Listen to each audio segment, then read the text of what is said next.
Je pense que c'est bien passé.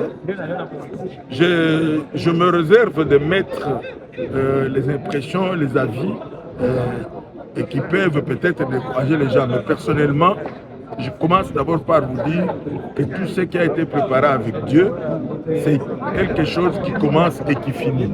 On dit tout est bien qui finit bien. Nous avons commencé et on a fini.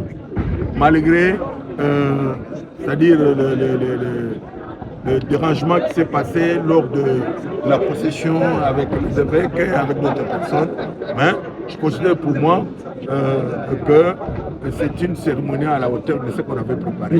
J'ai commencé à organiser d'abord tous les conseils, et disons d'abord les sessions constitutives, et on a cheminé.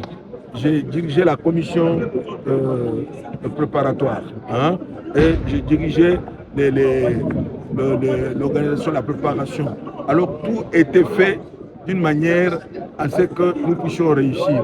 Et on a veillé. En principe, je n'étais pas le modérateur.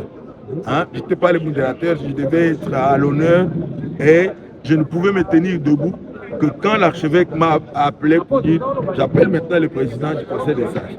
C'était pour que j'aille prendre maintenant acte en tant que président de l'organe régulateur.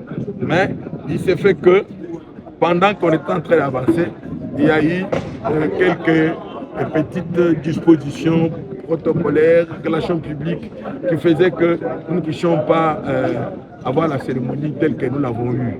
Au lieu qu'on puisse rappeler au modérateur parce qu'il devait s'arrêter à un moment donné. C'est ce que je dis, récupérer la situation pour aller jusqu'au bout de la cérémonie. Je pense que vous avez apprécié comment les choses sont passées. Ce n'était pas de l'improvisation, mais c'était tout simplement la maîtrise de ce qui a été préparé et le fait d'anticipation. Parce que pendant qu'on est en train de parler, la première ministre était déjà pratiquement fatiguée, hein, elle pouvait se retirer. Pourquoi? Parce qu'on n'arrivait pas à bien s'accorder avec tout ce qu'il y avait comme temps. Comme nous avons commencé avec un grand retard. Donc il fallait vite, en même temps concepteur, en même temps exécutant, en même temps décideur sur la manière d'améliorer les choses. Parce que vous avez vu que improviser pour appeler la première ministre afin qu'elle vienne et puis qu'elle parte, ne tenait qu'à l'expertise. Parce que la première ministre devait prendre la parole. Mais le protocole m'avait signalé qu'elle ne veut pas parler. Hein? Alors maintenant, c'était difficile. Comment est-ce qu'elle allait venir ici? Il fallait donc l'arracher de son fauteuil pour qu'elle vienne, entre dans la photo, hein, dire au revoir et puis repartir. La population peut se rassurer que l'église du réveil du Congo entre maintenant dans une étape décisive de son histoire. Vous tous, vous êtes témoins, vous qui vous côtoyez, vous allez voir que beaucoup de bonnes choses vont se passer.